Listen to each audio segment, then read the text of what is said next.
Welcome to episode 204 of the Various Sundry Podcast. I'm your host, Matt Harmon, joined live from the Vault Studio on the beautiful campus of Grace College and Theological Seminary by my good friend, my colleague, my co-host, and the man who is struggling for motivation on this Monday, John Scott Sloat. Everything's requiring great effort on this very cold Monday morning. Yeah, I mean, you come in on a Monday after the Thanksgiving break, yeah. So you've had, a solid 4 days off. Oh, yeah. And you've stuffed yourself with delicious food. Yeah. Oh, yeah. And I think you're still probably, even though this is now your second academic year in your current position, which is not as governed by the academic year. No, not at all. I think you're still kind of in that mentality of when you get through Thanksgiving weekend, you come back and you're like, okay, just 2 weeks. Just got to hang on for 2 weeks. And then the semester's over, and then the holiday break begins for faculty. But that's not your life anymore. Yeah. When do students go home? Like, what's the date? What's your last day of class? December 8th. The 8th? Yeah. Okay. So next week? So not this upcoming Friday, but the following Friday. Okay. Yeah. I'm out of town all next week, traveling about. Okay. We should probably talk about how we're going to record the podcast next week. That's probably something we should figure out, yeah. But, and then I have 1 week back on campus, and then I have taken off the following week, and then we hit Christmas week. Mm-hmm. Okay. And we're there. Yeah. So let's talk a little bit about your Thanksgiving festivities. What did Thanksgiving look like for you?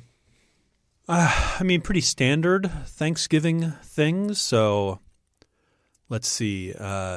Thursday had Thanksgiving with Andrea's family and her grandparents.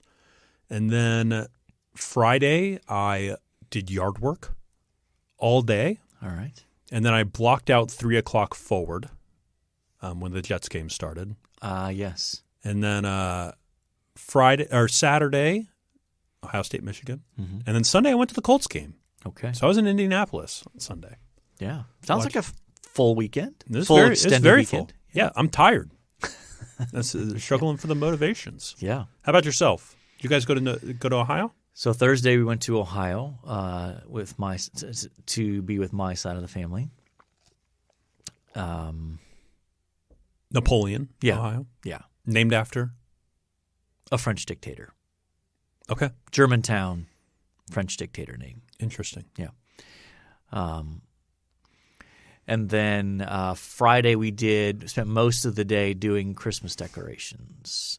Kate did the lion's share of that, but I have my own little segments of responsibility within that. Is it like stuff high up? So in our house, in our living room, she pretty much does the Christmas tree and the stuff on the mantle, and I string the lights all along the big white Billy bookcases that take up a wall of our house. Yeah. So I do that, and then there's a specific way for the outside decorations that you have to plug things in to get them to connect properly and work right, and so that's my responsibility as well. You did that Friday? Yeah. And what about Saturday? Well, we'll circle back to Saturday. Okay. In the blocked segment. out noon to 3 pretty much. Yeah. And then, Sunday was just a sort of normal-ish Sunday, church, and then no community group, and just played some euchre with my lovely bride and Jake and his girlfriend. Nice. And John was home John came home Friday, was home Friday through Sunday. So good to see him. Nice. Yeah. So if you'd like to contact the show and tell us about your Thanksgiving holiday festivities, you can find us at V&S Pod. You can email the show, Harmon. Nope, that's your email. Let's not give that one. Wowzers. If they can't find it. Yeah. We're off our game here. That would be variousandsundrypodcast@gmail.com. You can find us on Facebook and on YouTube, and we would love for you to leave us a 5-star rating and a review. All right, John, it's time. Okay. Let's talk some sports. It's a tough weekend. For both of us. Mm-hmm.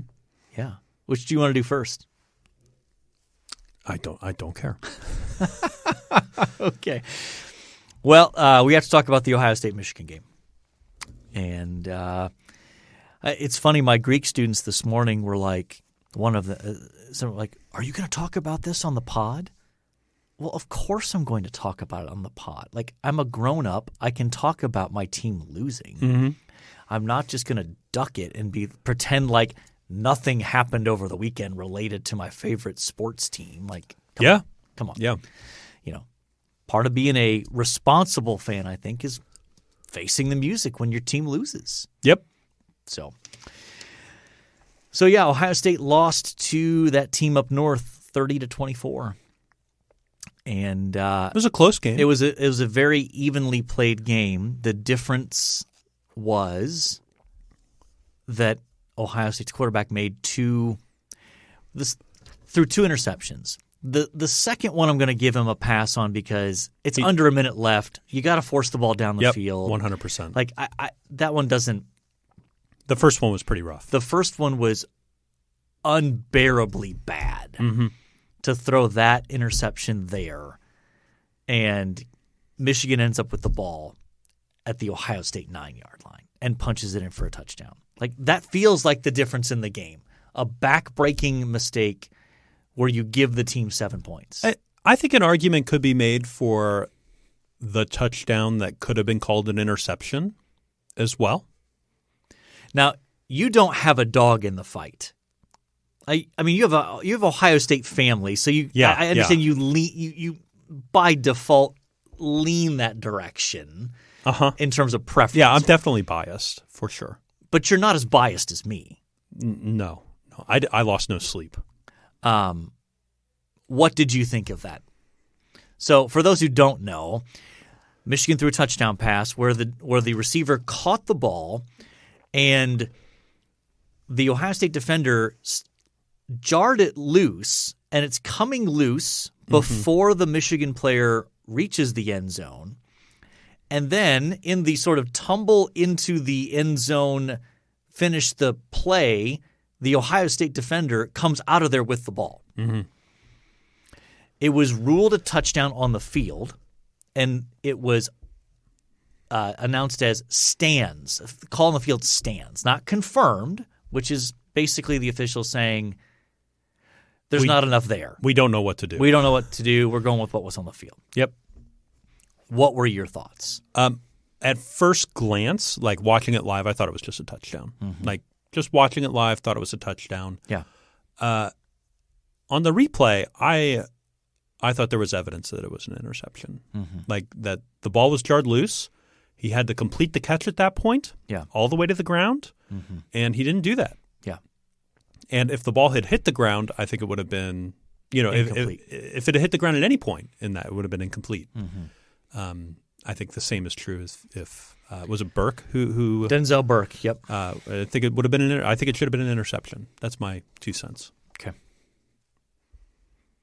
I think I am reasonable human number one. Here I stand. So I think, obviously I'm biased towards that as well. But I can also understand whatever the call on the field was, staying with that. I mean, this gets to my annoyance with instant replay. When we first started this, indisputable video evidence was proclaimed as this is the standard. If there's not that, then it just stands, whatever it was. Well, we've abandoned that a million years ago now in terms of indisputable video evidence. Mm-hmm. Now it's just, pardon the term, it's a crapshoot, really, in terms of what the replay official wants to do in terms of the standard of proof of what you think what you want to consider that. If you think it's most likely, some of replay officials seem like, well, that seems like the most likely thing. We're going with that, even if it means overturning a call on the field. Or others seem to stick more with the kind of, it's got to be obvious, or we're just sticking with what the call on the field was. Yeah, it's the difference between preponderance and clear and convincing. Sure, yeah. Or it's the difference between a civil trial and a criminal trial. Mm-hmm. Criminal trial, beyond a reasonable doubt. Civil trial, more than 50% likely you win the case. Mm-hmm. So the announcer thought it was an interception. Yeah. But Dean Blandino, what a great name. Did not. Correct. So I think his take was there's not enough there, and so you stick with what is on the field. In any case, I want to be clear. That's not why I'm not blaming that on. I'm not blaming Ohio State's loss on that. Yeah. Ohio State did not play. I think they actually played pretty well. They just made a couple of critical mistakes, and Michigan didn't. Yep. It's really that simple. I will say, in the fourth quarter, there was about 8 minutes left. Ohio State was running the ball consistently. They were down by 2 scores, and they just ran the ball, and ran a good chunk of clock off. And I remember thinking at the time, like, you probably need to throw the ball and get some chunk plays here. Well, but the backbreaker, besides the first quarter interception, was Ohio State scored to make it a 3-point game with about 8 minutes left in the fourth quarter. Mm-hmm. Kicked off to Michigan. And the defense could not get off the field. Yeah. They just allowed Michigan to just bleed clock and convert 3rd and 4, 3rd and 5, 3rd and 6, 3rd and 3. Just like bleeding it down to the point where when Ohio State finally got the ball after having to burn all 3 of their timeouts to stop the clock, Michigan kicked the field goal to go up 6. Ohio State had the ball at their own 25 with a minute 5 left. Yeah. Which is still enough time in the college game when you get first downs that stop the clock temporarily. But then even the interception that Kyle McCord threw on the last drive,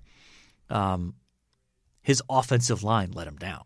Like he was completely under pressure almost immediately, and he's trying to hit Marvin Harrison Jr., who I think if he's able to step into the throw and put it on a line, it's a completion, or at worst an incompletion, not a softer pass that gets easily intercepted by a defender. Mm-hmm. I also wasn't happy that Ryan Day decided to, at the end of the second quarter, Didn't go for it on fourth and 2 like the Michigan 35. Instead, chose to bleed the clock and then try a 50, 52-yard field goal.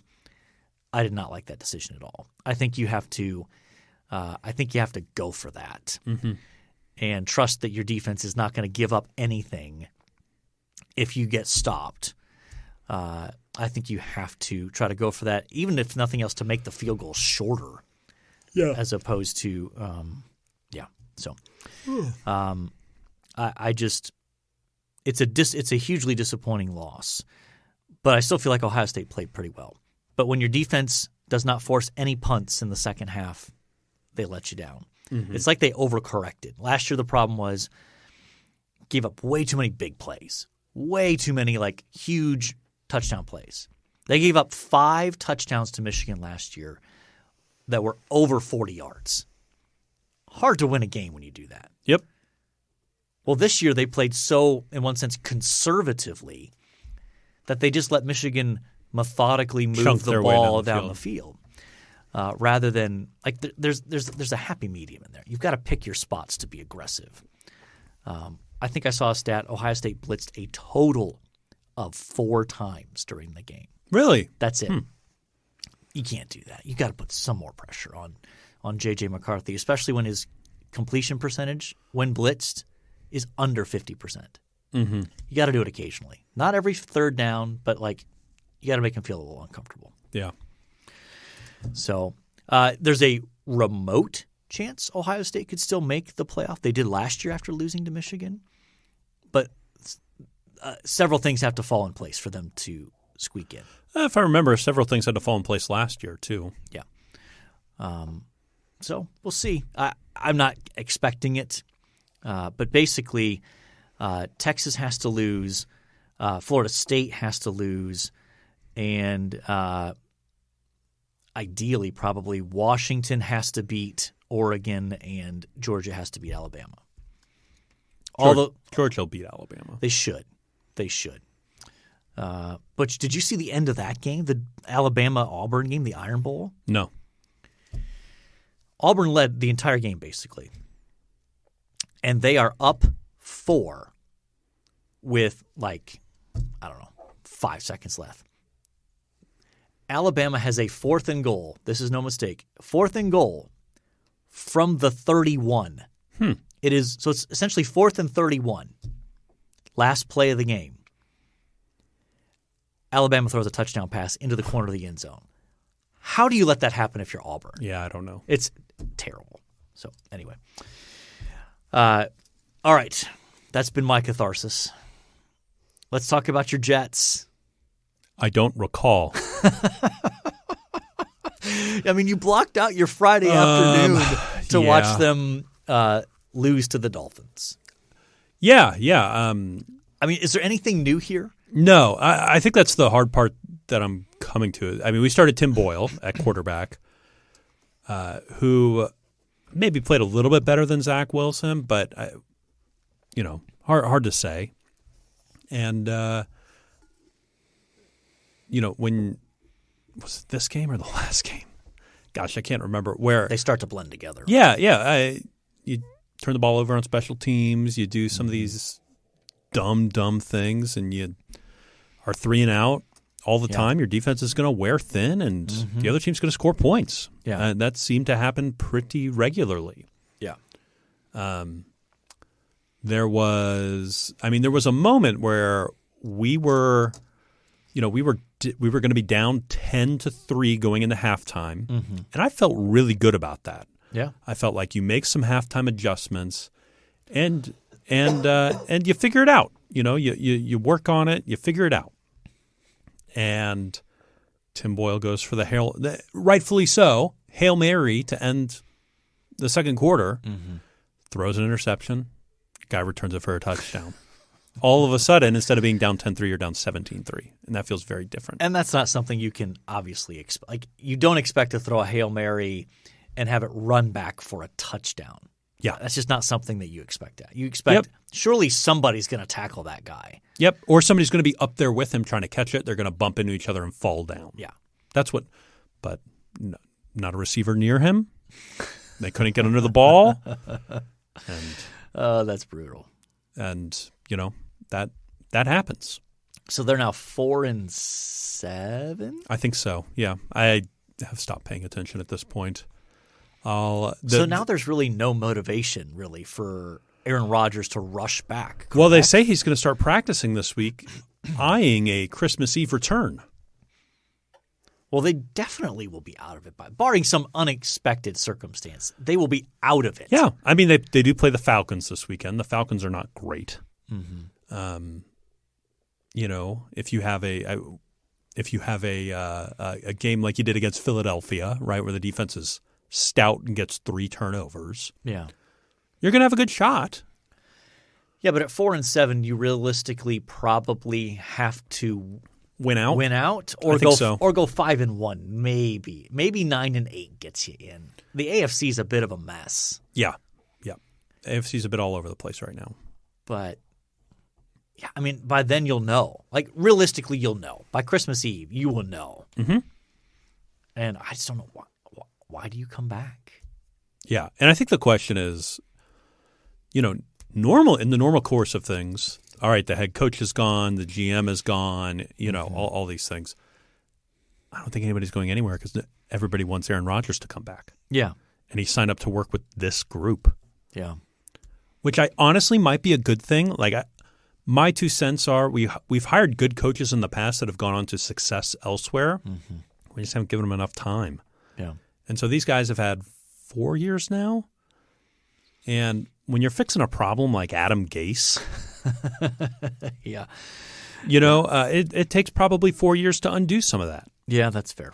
And so I think we're undoing some of that right now. And I mean, I think it could be a good thing that I like this coaching staff. I like this GM. I think he does a good job of drafting and developing talent. But I think they got to win with Aaron Rodgers next year. I mean, they got to be.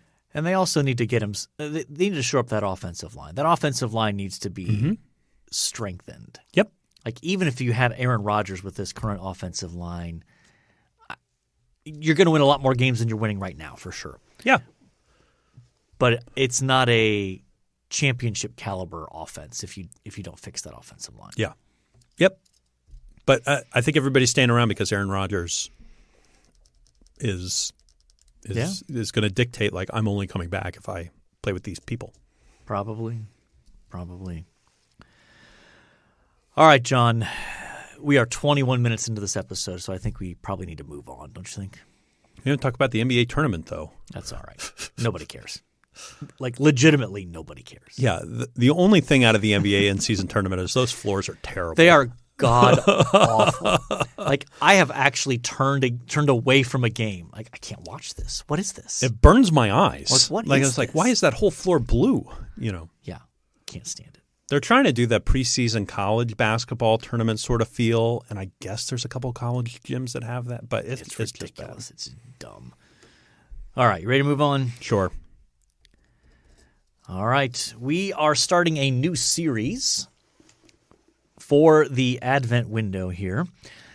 So we are doing an Advent series on some selected Old Testament allusions or quotations found in the New Testament that shed light on the arrival of Jesus.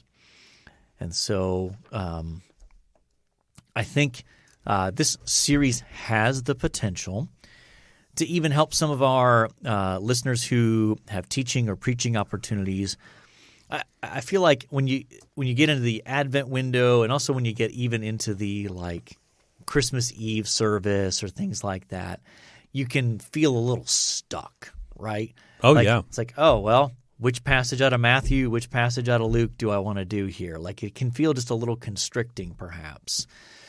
And I feel like this is an opportunity to look at some of the Old Testament texts that these New Testament writers are engaging with, and potentially to shed some light on the significance of what these New Testament authors are doing. Mm-hmm. So I have selected for us, our first one will be the star out of Matthew 2. So we won't read the entirety of the Matthew 2 section. We'll just read the relevant verses. So, John, I'll have you read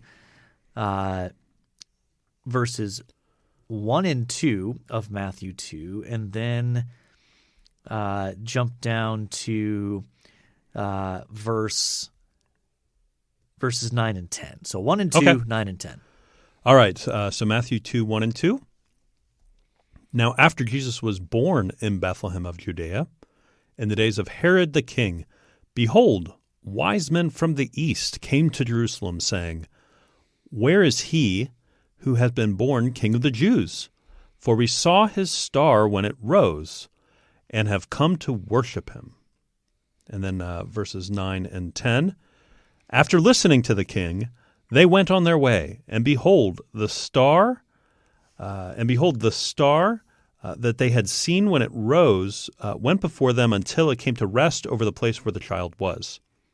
When they saw the star, they rejoiced exceedingly with great joy. Okay. Now, just to be clear, there is not a direct Old Testament citation here. There's no quote. There is one that we skipped over for today, the quote from Micah 5:2 that occurs in verse 6 of this passage.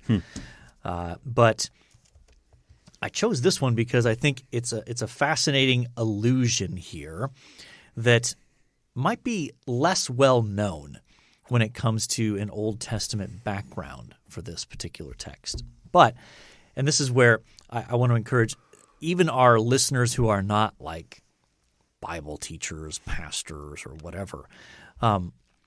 This is something that you can look at yourself. And obviously you're not going to be able to go the depth that someone has of someone who has, say, knowledge of Greek and Hebrew. Mm-hmm. But I think sometimes English Bible readers sell themselves short in what they can glean simply by following cross-references. And so I know the ESV is not unique here, but if you look at the cross-reference next to the first reference to star in verse 2 of Matthew 2, it sends you to Numbers chapter 24, verse 17. So let's jump there. Numbers 24, verse 17. And the larger context here is the fascinating story of the king of Moab hiring Balaam to try to curse Israel, which is fascinating in and of itself because you get the whole like donkey speaking in it and everything like that. Right. So there's fun stuff in there all around. And he blesses Israel, doesn't curse it, right? Exactly. And so when you get to Numbers 24, you get this is part of a series of different oracles, prophetic oracles that this prophet Balaam gives. And this last one that he gives here extends from verses starts in verse 15 and goes all the way through verse 24. We won't read the whole thing here, but the key verses are actually 17 through 19. So, John, let's have you read that for us. Sure. Numbers 24, 17 to 19. I see him, but not now. I behold him, but not near. A star shall come out of Jacob, and a scepter shall rise out of Israel. It shall crush the forehead of Moab and break down all the sons of Sheth. Edom shall be dispossessed. Seir, also his enemy, shall be dispossessed. Israel is doing valiantly. And one from Jacob shall exercise dominion and destroy the survivors of the cities. That's good. That's through 19. Yep. All right, so here's some basic just Bible study, pay attention to Hebrew poetry kind of thing, right? So John's going to play along with me here. One of the basic features of Hebrew poetry is parallelism, where you make a statement in one line and the line that follows it sheds additional light on the statement you just made. But makes a very similar point. Yes. So if you look back again at verse 17, he says, a star shall come out of Jacob, and a scepter shall rise out of Israel. So there's your basic parallelism. Star is parallel with, in the next line? Scepter. And so what's the scepter a symbol of? Rule. Kingship. Kingship, authority, rule, exactly. Now, of course, part of what is noteworthy here is, let's do it this way. Okay, so keep your finger here in Numbers because we're going back. Jump back to Genesis 49. So Genesis 49, and what we're looking at here is this word scepter. So Genesis 49 is the patriarch Jacob. It's his final blessings to his sons. Okay, and we're doing. Is this Judah? And so in Genesis 49, we are going to look at. Yes, so this is about Judah, and just for the sake of time, we will just read verses let's read 8 through 10. Let's read the whole thing. 8 through 10. You want me to take it? Yeah. Okay. Judah, your brothers shall praise you. Your hand shall be on the neck of your enemies. Your father's sons shall bow down before you. Judah is a lion's cub. From the prey, my son, you have gone up. He stooped down. He crouched as a lion and as a lioness. Who dares rouse him? The scepter shall not depart from Judah, nor the ruler's staff from between his feet, until the tribute comes to him, and to him shall be the obedience of the peoples. Okay. So that idea of a scepter coming from the line of Jacob, specifically through the line of Judah, has its roots back in Genesis 49, of this individual coming from the line of Judah who is going to have dominion, who's going to rule over things. Now, back in Numbers 24, I think this is fascinating because we're not just looking at star, we're looking at the fact that star and scepter are interconnected, that star is a reference to a ruler who's going to exercise dominion in some way. Now, if you go back to Numbers 24, part of what's fascinating here is you not just have the mention of the star and not just the scepter. It continues there, verse 17, it shall crush the forehead of Moab. Crushing the head of something or someone. Mm-hmm. Where do we see that earlier in Scripture, John? It's probably Genesis chapter 3. It is. It's Genesis 3, a reference to the serpent crusher. Mm-hmm. So here in Numbers, you have the reference to the star connected with scepter and the crushing of the head of the enemy of God's people. Mm-hmm. But it doesn't stop there. If you continue on, and we read verse 19, but let's look at it again. One from Jacob shall exercise dominion. Now, where do we see that earlier in Scripture? Well, I mean, several places, but Where's the earliest we see it in Scripture? Goodness. Earliest, that's got to be, Genesis 12? Even before that. My goodness. Well, Genesis 1. There you go. Yeah, It's yeah. Genesis 1. Be fruitful, multiply, fill the earth, rule over and subdue it. The idea of dominion, of exercising authority over creation. So what you're beginning to see here is that already in the book of Numbers, it's bringing together this idea of a ruler coming from Jacob's line, and based on its allusion back to Genesis 49, we know it's coming from the line of Judah, who is going to exercise rule and dominion, and he's going to defeat the enemy of God's people. That's just from Numbers 24, based on what's going on previously in Genesis 49 and then ultimately in Genesis 1, picking up this idea that this ruler from Judah's line is going to be a victorious Adam figure. He's going to be someone who does what Adam was supposed to do but didn't. And he's going to, in the midst of doing what Adam was supposed to do, end up exercising dominion over creation. So all of that is there in Numbers 24. So that when we see this language of star in Matthew 2, it's more than just, that's an interesting little cosmic phenomena. It is, of course. Yeah. But it's more than just this kind of curious, so there's some sort of supernatural, and there's been plenty of studies, literature. That was this comet that came across and would have arced here. And I'm not saying that it's fruitless to look into those sorts of things. But I am saying that that's not what Matthew's interested in.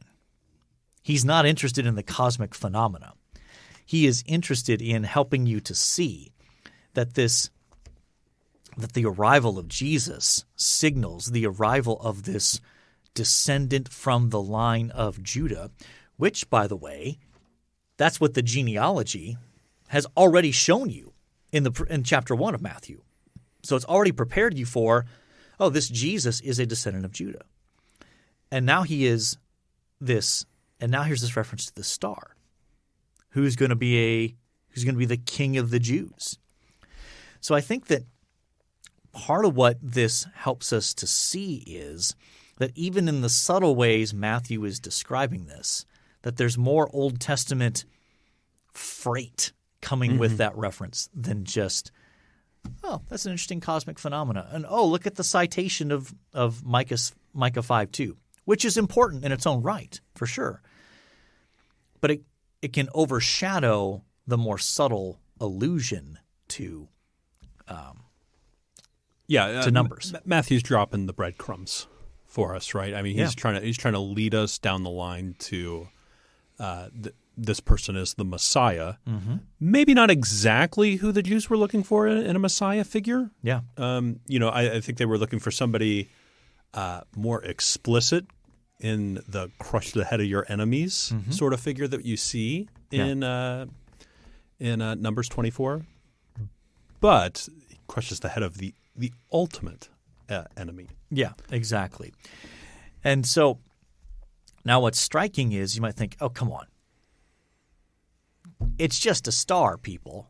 Like, come on. Like, you're way overreading what's going on here against the Old Testament background. Well, I would say not so fast, my friend. Because if you look at 2 Peter chapter 1, verse 19, listen to how Peter refers to the return of Christ. This is 2 Peter 1, verse 19. You got it? No. Go ahead. You got it? Okay. Go ahead. He writes, we have the prophetic word more fully confirmed, to which you will do well to pay attention, as to a lamp shining in a dark place, and this is the key line, until the day dawns and the morning star rises in your hearts. I think that's a subtle allusion back to Numbers 24, referring to Christ as the morning star. And then I think it's confirmed in Revelation 22, verse 16, where John writes, I, Jesus, have sent my angel to testify to you about these things for the churches. I am the root and the descendant of David, the bright morning star. So if we allow later Scripture to help us understand earlier Scripture, I think that helps clarify that we're not just reading too much into this cosmic phenomena in Matthew 2, that Matthew intends the more biblically literate reader, listener, to go, hey, wait a minute, star. Isn't there a reference to a messianic figure being a star in Numbers 24? And you go, yeah, there is. So that's some good Old Testament background into something, an element of the sort of the nativity story that we may not catch unless we pay attention even to the simple cross-references. Like all of those texts I took us to are findable just by using the English cross-reference systems in our Bible. Just by looking at that and going, oh, star, look at that. Numbers 24:17. I wonder what that's about. You go back there, you see the reference to the star in connection with scepter, dominion, and crushing the forehead of Moab. Oh, that's interesting. It's connected to scepter. Well, where's the scepter language before this? Back in Genesis 49, okay? And where's the crushing metaphor? Genesis 3. Where's the talk of a descendant of Judah or someone exercising dominion over creation? Genesis 1. So these are all things that you would not have to have knowledge of the original languages in order to be able to track down. Now, your study of it will be richer and more what's the word? Maybe nuanced than you might be able to do just with English cross-reference. Yeah, and I think it's a good illustrated point that even like if you're meditating on a particular verse that seems stale or even just very, very familiar, like some of these Christmas passages, right? Just looking up all the cross-references, looking them up, reading through them, thinking critically about them. How do these fit together? Why is this cross-referenced? Sometimes it's not always immediately obvious, and making a move from there can be helpful and provide new richness to a passage. Yeah, absolutely. Here's where I'll actually highlight a new resource that it'll be a few years before it comes out, but I'm part of the project, so I want to highlight it now. Ooh. So this is insider knowledge here. This is breaking news. Dun, dun, dun, dun. There you go. I am part of a project that is going to produce a specific study Bible with the CSB, the Christian Standard Bible. Big fan. I know you are. that the study notes are going to be oriented towards allusions and quotations and helping you understand how they're working in the context. But it's going to have an updated cross-reference system that will have the cross-references in the margins so you can clearly see them as to when there's an allusion or a quotation, so you can immediately see it and then know I should go back and look that up. Who's on the project with you? Are you an editor on this project? I'm not an editor on this project. The main guy is Ben Glad. I'm shocked. I know. I'm shocked by that. I know. That guy's the editor on everything. he's making himself a little cottage industry here. So, yes. So, what are you doing? Specific books? So trying to get the insider track for our listeners. I am doing Philippians and Galatians, as you might expect. Yeah. Those are your huckleberries. Yeah. Seems to be. So there you go. Look for that in like 2 years, 2 or 3. 2026. That seems like a million years away, but it's really not. Little more than 2 years. Yeah, I know. That's crazy. Absolutely crazy. So next week we'll come back with another allusion or citation related to the to Advent there, but hopefully that maybe opened up some windows to you in terms of things that our listeners may not have seen before. Time now for This Day in Sports History. All right, This Day in Sports History, November 28th. November 28th. This is our last episode in November. Next one will be December. Time is flying. 1895, America's first auto race is organized by the Chicago Times-Herald. You drive to Chicago, from Chicago to Evanston and back. 6 cars, a 55-mile race. Frank Duryea wins with an average top speed of 7 miles an hour. Yes. I mean, couldn't you basically run that fast over that period? Well, 55 miles. That's a ways to go. Okay. Well, and it's like 2 marathons. Okay. 1929, Chicago fullback Ernie Nevers sets an NFL record for most points scored in a single game with 40. With all 40 in the Cardinals' 40-6 rout of the Chicago Bears. Nevers has an NFL record, 6 touchdowns and 4 extra points. So he's also the kicker. Yeah. Interesting. That's a lot of points for an NFL game. Yeah, if that's a terrible name for Nevers, an offensive player. That needs to be a defensive player's name. Yeah, agreed. For all we know, he played both ways. I mean, back in 1929, That's true. He probably played linebacker or something. 1992, 27-year-old Reggie Miller bombarded the Hornets' defense with a barrage. Look at you getting colorful with the language. I just copy and paste. A barrage of buckets, which buried the Hornets. 138 to 122, Miller's 57 points marks his personal career high and an Indiana Pacers franchise record to cap off his colossal bludgeoning of Charlotte. Yeah. I know you're no Reggie Miller fan. I am no Reggie Miller fan. I was more of a fan of the Bees. Yeah. Bludgeoning, buckets, buried, barrage, bombarded. 2002, Michael Jordan announces his intention to retire from basketball for the third and so far final time at the end of the season. Yes. So far, final time. I think he's pretty retired now. Final. Yeah, I mean, it's stuck for 21 years now. So, don't you think he could lace it up though for a game? For a game? A game. Yeah. And don't you think? Gosh, I'm trying to think of a terrible team in the NBA. Who's terrible? Who's bad? Portland, Oregon. Maybe. Right? They missed out because who'd they choose over Michael Jordan?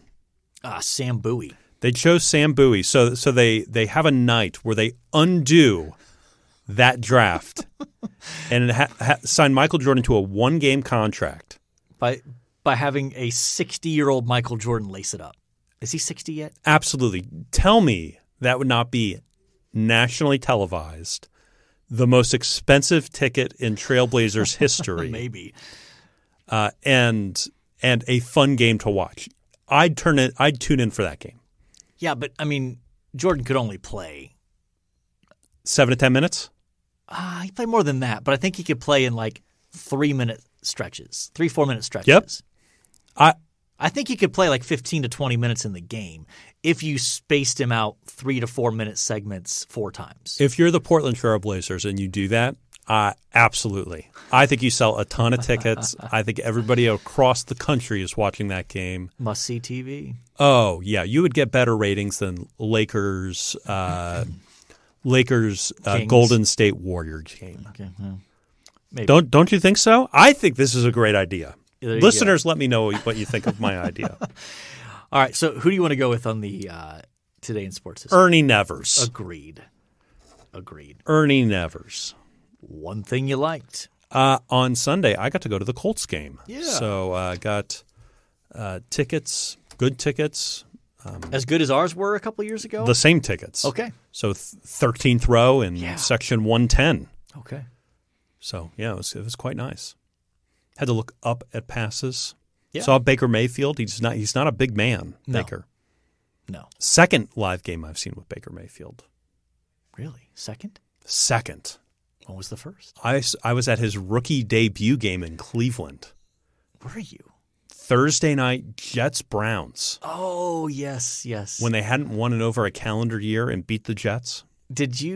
Is that one you went with Kyle in Winona Lake? Yes, I did. Okay. Was there anybody else with that crew? No, just me and him. Okay. Went to that game. Okay. Yeah. All right. Very cool. It was wild. Yeah. Baker got taken out in after the first series. He came out on fire, rolled his ankle. It really wasn't the same the rest of the game. Yeah. Okay. So I'm going to go with a related resource to our discussion. Recently, the Dictionary of the New Testament Use of the Old Testament came out. So, and I contribute the articles on, catch the theme here, Philippians and Galatians, as well as an article on the Old Testament use of the Old Testament. But that's an excellent resource. We've talked, I'm sure at points in the past, about the commentary on the New Testament use of the Old Testament, edited by Greg Beale and Don Carson. That's where you have a specific passage you want to go to and look at a quotation and see its Old Testament background and that sort of thing. This is more of big picture overview, like how is the Old Testament used in Galatians or Philippians? What are some of the different ways that it's used? There are essays on methodology. There are essays on the history of interpretation. There's essays on typology or allegory, or do the New Testament authors use the Old Testament contextually? There are also thematic essays on things like the temple or sacrifice or things like that. So it's kind of a one-stop shop that just came out at the end of October, and that is edited by Greg Beale, Don Carson, Ben Glad, and Andy Maselli. Of course. Yes. So I would highly recommend picking that up, adding it to your Christmas list. It is an excellent resource. All right, John, we have lamented disappointing losses by our football teams. We have talked about the star in Matthew 2 and how it's a messianic reference. We have talked about Ernie Nevers. Did you almost say L's there? Nope. Ernie Nevers. Ernie Nevers. We talked about your time at a Colts game, and we talked about the dictionary of the New Testament use of the Old Testament. And so I think, by definition, we have covered our various and sundry topics. And all that's left to say is, until next time, the Lord bless y'all real good. Later.